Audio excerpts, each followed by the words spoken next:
Mesdames et messieurs, vous venez de suivre l'échange entre les deux chefs d'État ici. Du lancement des programmes des systèmes de passation des marchés. Honorable Président de l'Assemblée nationale, honorables membres du Bureau, honorables députés nationaux, c'est pour moi un honneur de me tenir du haut de la tribune de votre auguste Chambre pour vous présenter, au nom du gouvernement de la République, le projet de loi portant autorisation de la prorogation de l'état de siège sur une partie du territoire national. En effet, la partie est de la République démocratique du Congo est confrontée depuis plus de 2 décennies à des atrocités émanant des groupes armés et occasionnant des morts, des déplacements massifs des populations et autres désagréments, particulièrement dans les provinces de l'Ituri et du Nord Kivu. En vue de mettre fin à cette situation d'insécurité aux conséquences néfastes et restaurer la paix, le président de la République, chef de l'État, a par ordonnance numéro 21/015 du 3 mai 2021 proclamé l'état de siège sur les 2 provinces précitées. Pour continuer à produire ses effets, ce régime exceptionnel est prorogé tous les 15 jours depuis son entrée en vigueur conformément à l'article 144, alinéa 5 de la Constitution. À ce jour, il s'avère que la paix n'est pas encore rétablie dans les provinces de l'Ituri et du Nord Kivu, vu la persistance de l'activisme des groupes armés, notamment des terroristes du M23, appuyés par le Rwanda qui agresse notre pays. D'ailleurs, il vous souviendra il y a peu que les forces armées de la République démocratique du Congo ont signalé le déploiement sur les sols congolais, précisément dans les territoires de Massissi, de plusieurs militaires de l'armée rwandaise afin de renforcer les rebelles du M23 que Kigali sous-traite. Au regard de ce qui précède, le gouvernement, après avoir adopté ces projets de loi, a levé l'option que son Excellence, Monsieur le Président de la République, chef de l'État, saisisse le Parlement afin de solliciter conformément à l'article 144, alinéa 5 de la Constitution, l'autorisation de proroger pour une nouvelle fois l'état de siège. Honorable Président de l'Assemblée nationale, honorables membres du Bureau, honorables députés nationaux, dès lors qu'il est avéré qu'actuellement, nos forces de défense et de sécurité sont encore engagées sur les théâtres des opérations afin de démanteler toutes les forces du mal, il est que votre auguste Chambre fasse droit à la demande du gouvernement en autorisant la prorogation de l'état de siège dans les provinces de l'Ituri et du Nord Kivu. Ainsi, le projet de loi que j'ai l'honneur de soumettre à l'adoption par les élus du peuple comporte, outre l'exposé des motifs, 3 articles. Le premier article est relatif à l'autorisation de prorogation de l'état de siège. Le deuxième article a trait à l'abrogation des dispositions antérieures. Le troisième et dernier article se rapporte à son entrée en vigueur. Je vous remercie. Collègues, donc travaillons ensemble parce que nos circonscriptions électorales doivent vivre en paix pour que nous ayons le temps d'aller battre campagne.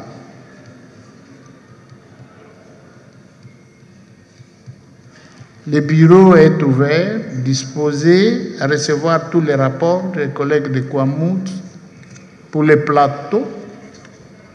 Moi, j'ai circonscrit certains dossiers dans les discours de la rentrée parlementaire. Bon, nous allons les suivre. Mais il faut qu'on travaille tous ensemble.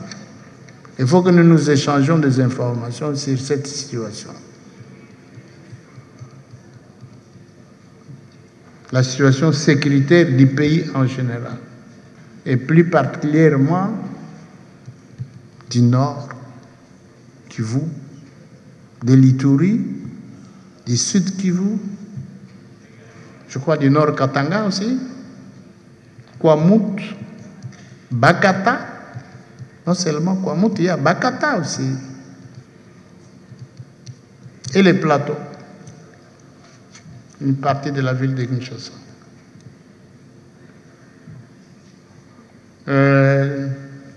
La ville de Lubumbashi, que les collègues viennent de citer.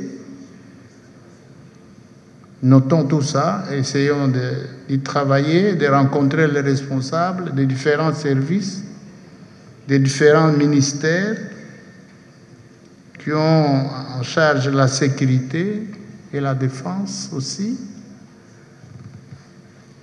Ainsi, nous arriverons à aider le gouvernement à rétablir la paix partout dans le pays.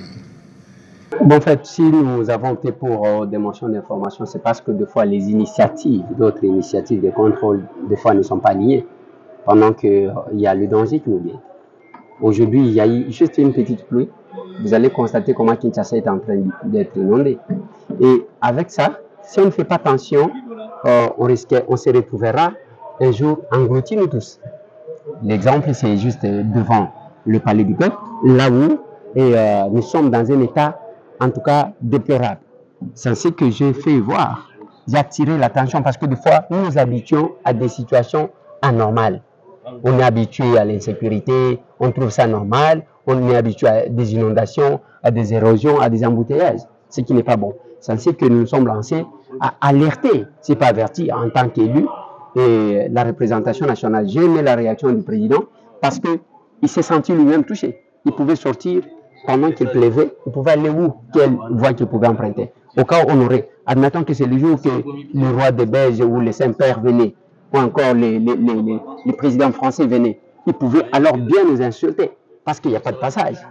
Alors, voilà pourquoi j'estimais que nous puissions attirer l'attention de la représentation nationale afin qu'ils prennent conscience de la situation. Bon, la question sécuritaire, j'ai soulevé ça par rapport aux élections. Personne ne m'a écouté. On s'habitue à tout. On s'habitue à des situations anormales. Même là, ils nous disent que, quelle que soit la menace de la balkanisation de notre pays, on s'est dit non, la priorité, ce sont les élections. J'ai dit ok, allons-y, parce que vous pensez que nous avons perdu des élections, alors que nous sommes bien organisés, bien préparés. Nous savons affronter les élections. Mais à la différence de notre député, moi je suis porteur d'un mandat national. Quand je plaide les cas, je ne plaide pas que les cas de Kinshasa. Je vois aussi la situation de ceux qui sont de l'autre côté. Espérons qu'avec la nomination d'un nouveau VPM à l'intérieur et un nouveau VPM à la défense, la situation sécuritaire va se stabiliser. La situation sécuritaire de notre pays est préoccupante et le gouvernement est totalement engagé pour restaurer la paix. Et dans cette guerre, le Parlement et l'Assemblée sont ensemble.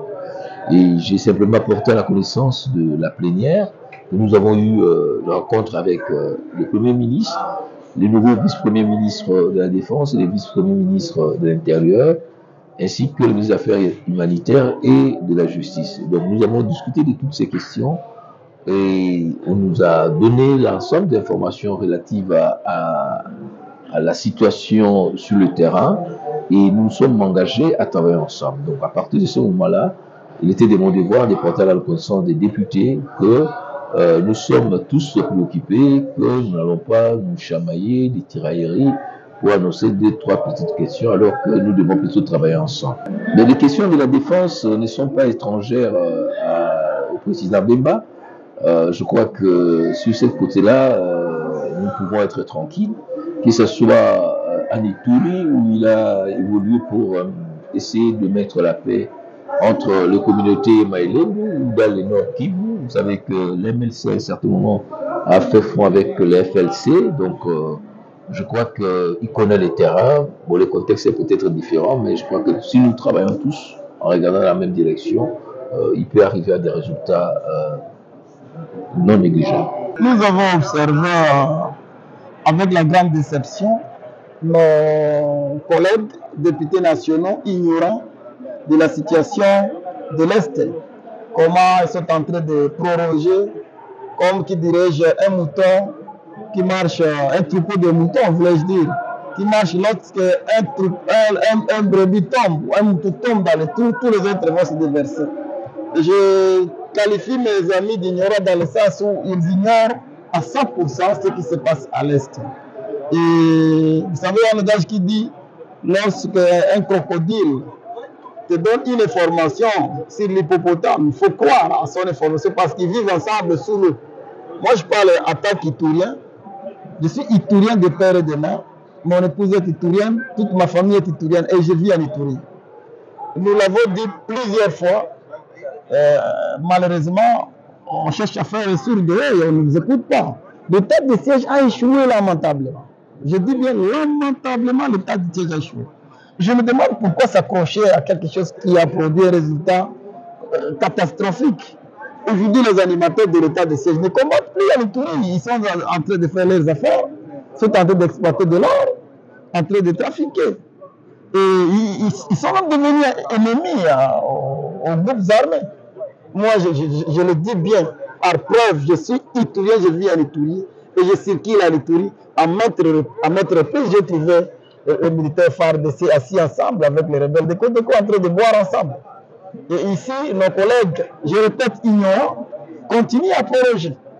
Donc, je demanderai à mes collègues de sortir de cette ignorance-là et de vérifier les formations réelles auprès de nous, Itouriens, auprès de nos frères de Nord Kivu. Et quand même, croire à nous. Quand quelqu'un dit qu'il y a ça, ça ne va pas, il faut nous croire. Et je parle comme Itourien, je parle comme député de l'Union sacrée. Nous approchons la période électorale. Vous le savez bien, un état de siège, c'est une mesure d'exception où la population est soumise à certaines restrictions. Imaginez-vous, c'est comme j'ai toujours dit, un état de siège, c'est comme une période de carême, voulais-je dire. Une période de carême. Quelqu'un qui est soumis à une taverne, il est soumis à quelques restrictions. Il ne doit pas, par exemple, manger, il ne doit pas, par exemple, il doit gêner qu'on sort. Imaginez-vous aujourd'hui, ça va faire bientôt 2 ans que la population itourienne est sous un commandement militaire. Même dans des coins où il n'y a pas d'état de siège, dans des coins où il n'y a pas de sécurité, des problèmes d'insécurité. En territoire de Mag, il y a certains cas où les sécurités continuent à battre le record. Mais il y a d'autres cas où ils sont en train de vivre en toute quiétude. Donc, nous avons fait toute forme de propositions. Nous avons proposé la requalification. Ça ne marche pas. Nous avons proposé la levée pure et simple de l'état de siège. Ça ne marche pas. Donc, tel que vous me voyez dans la salle, je suis juste là parce qu'un député national doit répondre de mes tâches parlementaires, venir assister à des plénières. Mais vous avez vu, j'ai voté ni pour ni contre. J'ai voté par abstention. Parce que nous constatons que le gouvernement qui a toutes les informations nécessaires sur le déroulement sur le terrain est en train de faire sourd d'oreille. Et l'Assemblée nationale qui connaît bien ce qui se passe. Nous avons vu le président de l'Assemblée nationale en caucus parlementaire. Il y a toutes les informations possibles. Hein? Les officiers qui sont à honneur qui voient ils sont en train de s'enrichir, ils sont en train de faire le business, c'est dans l'ordre, dans autre chose. Donc, pourquoi continuer à maintenir notre population qui est déjà maîtrise, qui a pas souffert? Pourquoi continuer à le maintenir sous plusieurs restrictions? Pourquoi le priver de circulation de droits à la parole? Nos députés provinciaux avec qui nous avons battu campagne, est-ce que vous connaissez leur sort? Comment ils vivent? Le gouvernement provincial en VS, vous savez leur sort. Et vous savez qu'avec cette situation, tous ces députés provinciaux, tous ces ministres provinciaux, ils peuvent facilement aller collaborer avec l'ennemi. Le M23 là est en train de prendre le terrain. Et si le M23 leur tendait la main pour qu'ils puissent les rejoindre, ils vont les rejoindre facilement. Donc, nous demandons encore pour la énième fois de mettre fin à cette aventure d'état de siège qui n'a pas produit un résultat escompté. Et bien mettre fin et de faire le fisc de changement. Comment un gouverneur militaire, il y a eu plein de rapports, on dit qu'il est en train de faire ceci là, on ne le remplace même pas. Comme s'il n'y avait pas d'autres officiers généraux ici au niveau de la République. Nous avons fait plusieurs missions d'évaluation d'état de siège. Nous avons ramené le rapport. On devrait ne fût-ce que je dis bien, renouveler les animateurs pourvu qu'ils ne s'habituent pas dans le système de trafic d'or ou dans le système de monnayage de toutes les activités qui se passent. La question tombe à point nommé, monsieur le journaliste, parce que je viens fraîchement de m'enrôler dans ma circonscription électorale, qui est le territoire de Magui, dans la province de l'Ituri. Je peux dire que l'opérationnalisation de l'enrôlement, ça évolue. Ça évolue, mais à pas de tortue, avec beaucoup de difficultés. Beaucoup, alors, je dis bien beaucoup de difficultés, il y a trop de problèmes. Entre autres, je peux les regarder à deux problématiques. Il y a d'abord des problèmes liés à la situation sécuritaire, où vous allez voir, il y a certains coins où le staff de la CENI ne peut pas arriver par manque de sécurité adéquat. Et il y a aussi des problèmes de déplacement de la population. Je peux illustrer par exemple dans ma chefferie où tout un groupement de près de 200 000 personnes se sont déplacés. Ils ont été soumis à un déplacement forcé. Ils se retrouvent actuellement dans un autre territoire avec trop de risques de faucher les données d'enrôler. Parce qu'imaginez, vous avez une population d'une contrée qui doivent se déplacer pour aller s'enrôler dans d'autres circonscriptions. Ce que ça peut créer un problème. Il y a aussi des problèmes techniques, surtout les problèmes techniques. Nous voyons tout le temps les machines en train de planter. Il y a aussi l'insuffisance des machines et il y a aussi des problèmes de non prise en charge des staffs de la CENI. Et ils sont en train de souffrir. Il manque d'eau à boire, il manque à manger, mais ils travaillent quand même. Justement, monsieur le journaliste, parce que nous sommes à 3 jours de la clôture. Nous sommes à 3 jours seulement, mais quand vous vérifiez l'information sur le terrain, nous sommes à peu près à 50% d'enrôlés. Vous savez, chez nous, en 2018, le taux d'enrôlés avait atteint 106% en 2018. Et c'est ce qui nous a permis d'arracher 28 sièges pour la province de l'Ituri. Mais présentement, là, nous atteignons difficilement 50%. Donc, un rajout supplémentaire serait évident et au risque de faucher les données du fichier électoral. Donc, nous demandons au président de l'Assemblée nationale d'inviter le président de CENI pour qu'il vienne quand même se justifier parce qu'on n'a pas compris la qualité des machines qu'on a déployées ne sont pas des mêmes que des machines que nous avons connues par le passé. Il y a des machines qui plantent tout le temps, il y a des machines qui ne peuvent enrôler que 60 personnes durant toute la journée. Et une fois qu'il atteint 60, la machine commence à planter, ils ne savent plus continuer. Il y a nous avons constaté qu'il y a des gens qui partent à 5 h du matin, ils rentrent jusqu'à 23 h sans être enrôlés. Donc, je peux dire que c'est vraiment un échec de la CENI. Alors, pour rattraper cet échec, il faut obligatoirement un rajout. Au cas contraire, je ne sais pas, d'abord nous allons perdre le nombre de sièges et les élections, ce sera vraiment une élection, je dirais, qui ne sera pas tout démocratique parce que tout citoyen congolais a le souci de voter et il a le devoir de voter. Donc, ce rajout-là est attendu. Nous avons écrit pour solliciter ces rajouts complémentaires et j'espère que la CENI va comprendre. Nous parlons bien des rajouts. Nous ne voulons pas parce que nous avons déjà entendu quelques personnes souffler que non, toute personne qui ne serait pas enrôlée pour avoir un jeton afin de voir les staffs techniques de la CENI pour un enrôlement en dehors du délai constitutionnel. Moi, je pense que ça sera une source de monnayage d'enrôlement. Parce qu'un agent qui va travailler au-delà de la période officielle risquerait de monnaie. Il va se dire, voilà, je travaille en dehors du temps normal et ils peuvent demander quelque chose. Donc, nous voudrions bien qu'on aille en pas de tortue pourvu qu'on atteigne un résultat normal. Le bureau.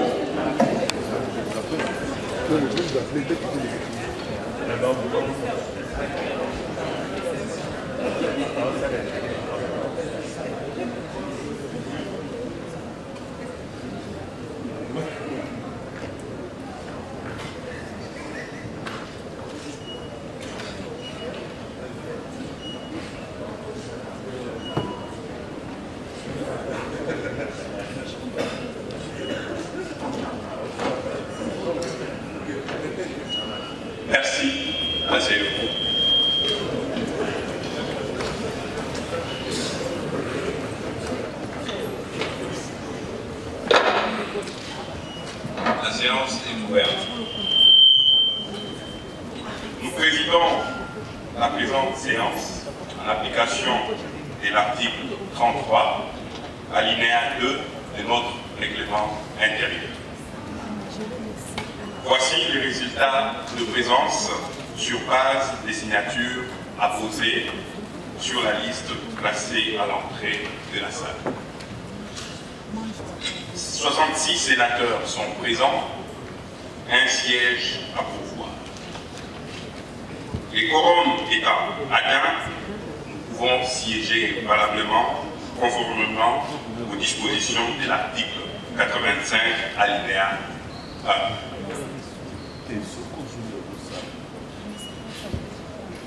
L'ordre du jour de cette séance comporte le point suivant. 1. Adoption de l'ordre du jour. 2. Examen et adoption de la proposition de loi déterminant les principes fondamentaux relatifs au régime pénitentiaire. 3. Examen et adoption de la proposition de loi relative à la protection et à la responsabilité du défenseur des droits de l'homme. 4. Inscription au calendrier des travaux et à l'ordre du jour du projet de loi autorisant la prorogation de l'état de siège sur une partie du territoire de la République démocratique du Congo. Y a-t-il des objections à cet ordre du jour?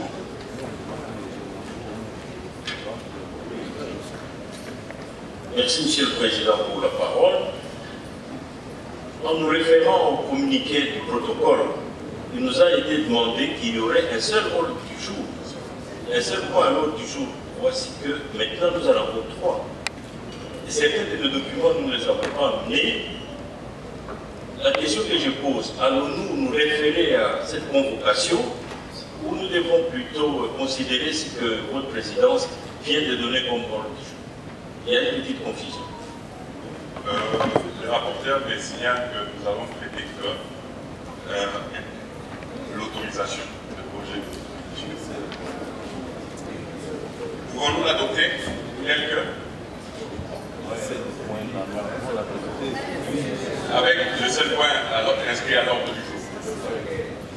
C'est celui de la prolongation de l'état siège. On est d'accord? Oui. Ok. Veuillez le manifester. Qui sont pour?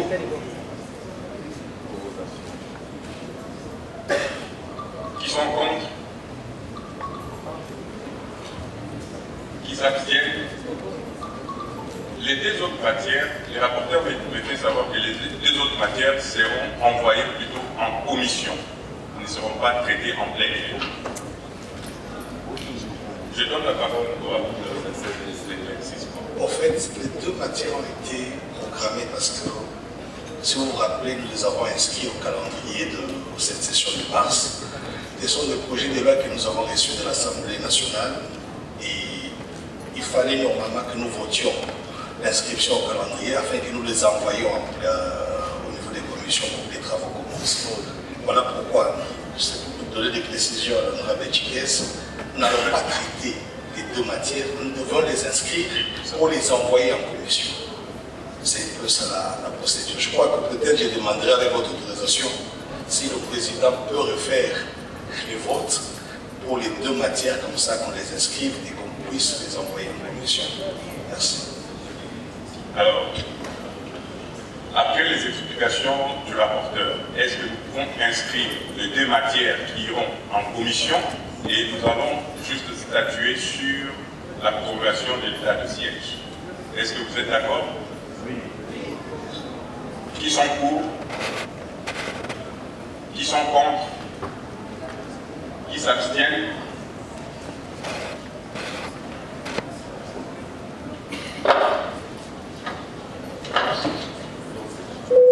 Adopté. Merci, honorable président, pour la parole. Honorable Président, honorable membre du bureau, honorable sénateur et chers collègues, c'est avec un profond regret et amertume que je prends la parole suite aux événements qui se sont déroulés à Lubumbashi, près du pont Nyavindu, dans la commune de Kampemba, précisément dans les quartiers Kilo-Belobé, il y a de cela une semaine.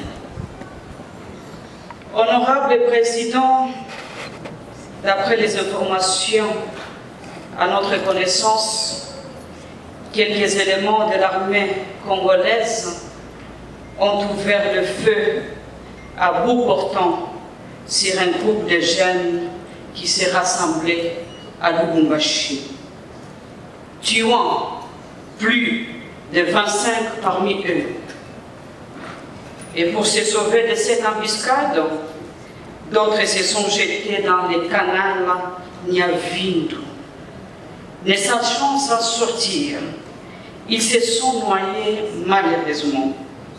Ça ne va pas dans les Hauts-Katanga, honorable Président, ça ne va pas. Plus de 25 morts. Très chers collègues, ça fait trop mal au cœur et ça révolte. Comment expliquer ces silences? Ni le ministère de l'Intérieur, ni celui de la Défense, ni le ministère de la Justice, ni le parquet général, ni l'auditorat militaire, personne n'a communiqué sur cette situation, si je ne me trompe pas.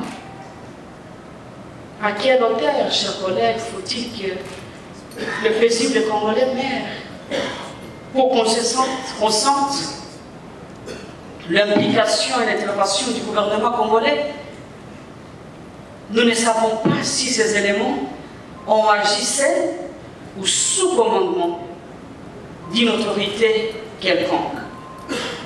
Honorable Président, avec véhémence, je condamne telle barbarie qui a élu domicile dans le Haut-Katanga.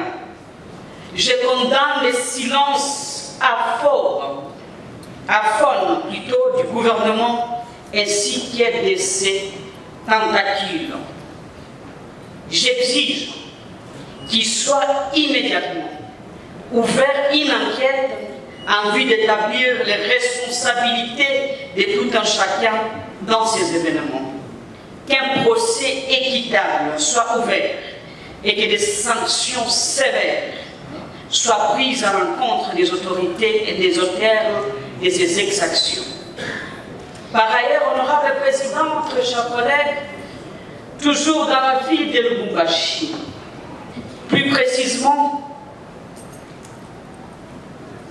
honorable Président, le 24 février 2023, un escadron lourdement armé se réclamant de la garde républicaine a envahi la résidence officielle de l'archevêque métropolitain de Lubumbashi, Monseigneur Fulgence Muteba Mugabe, sur l'avenue Kapenda, au centre-ville de Lubumbashi, juste en face du bâtiment qui abrite le gouvernement provincial du Haut-Katanga.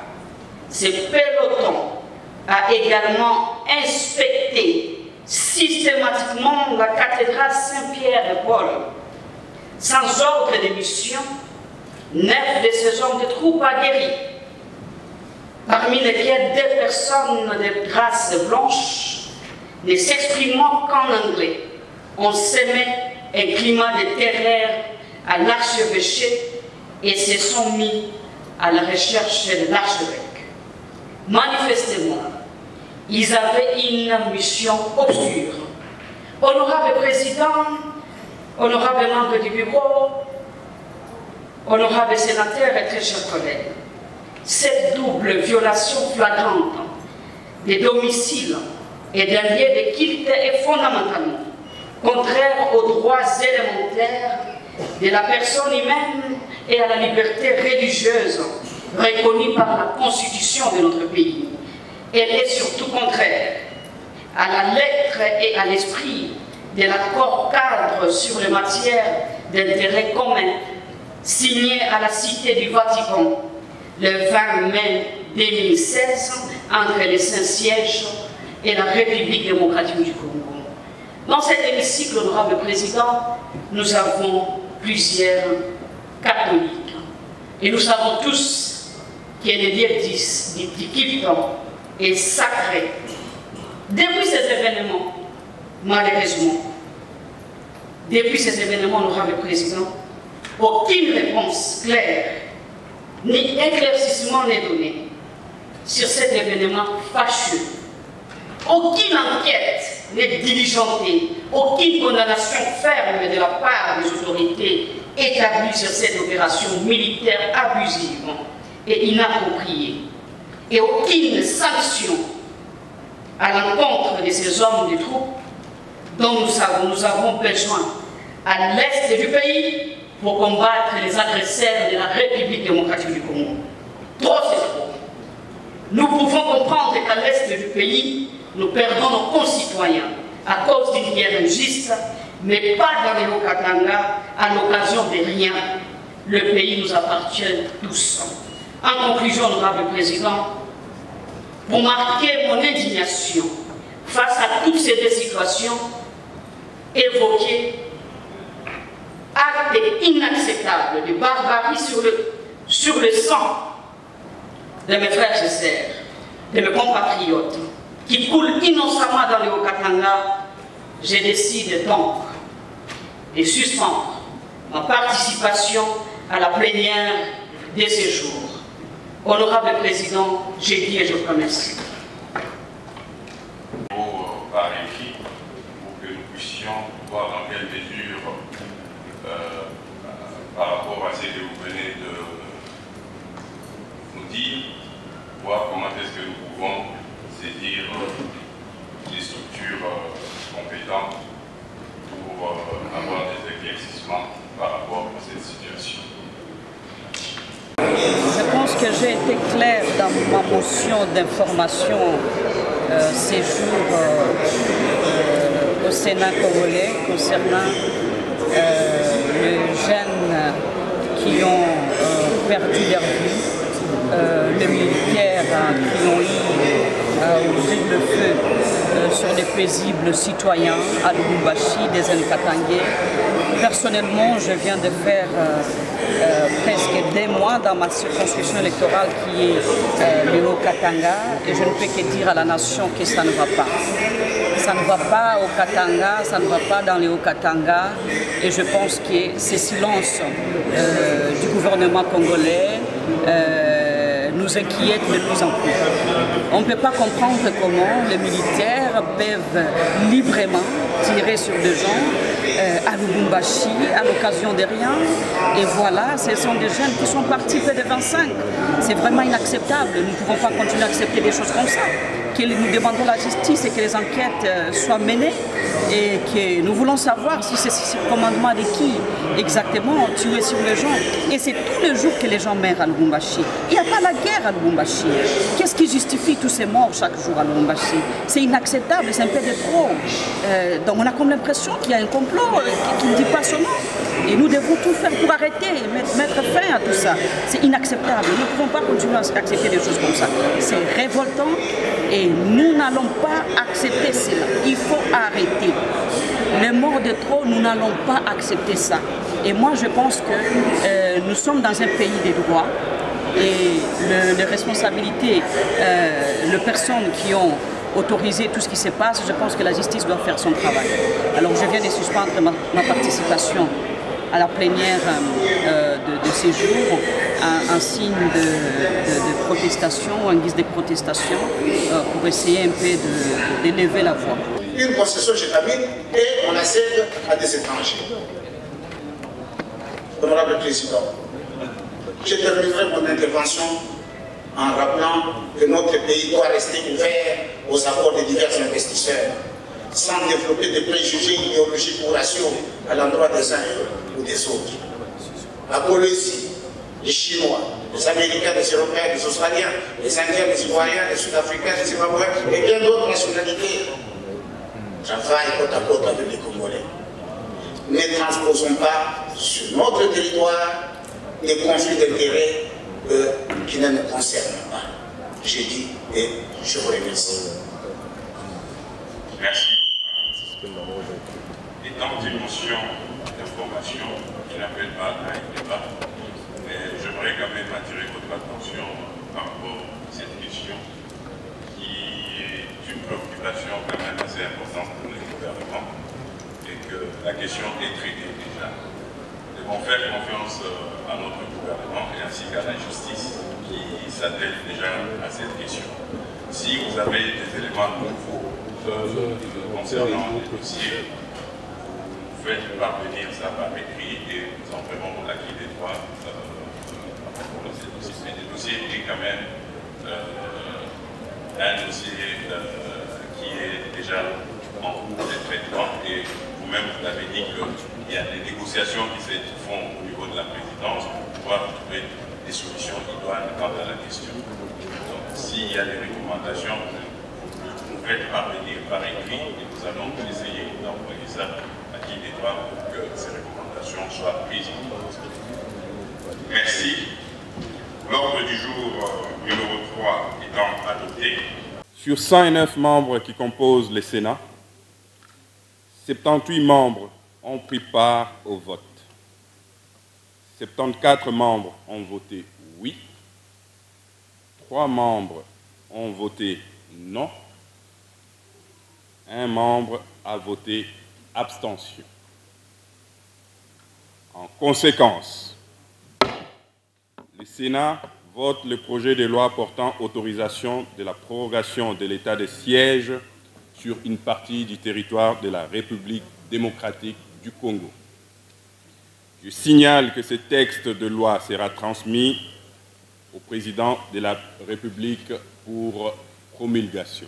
Pour vous informer de l'essentiel de l'actualité en République démocratique du Congo, il vous suffit de vous abonner sur Top 243 News TV, également nous lire sur www.top243news.com.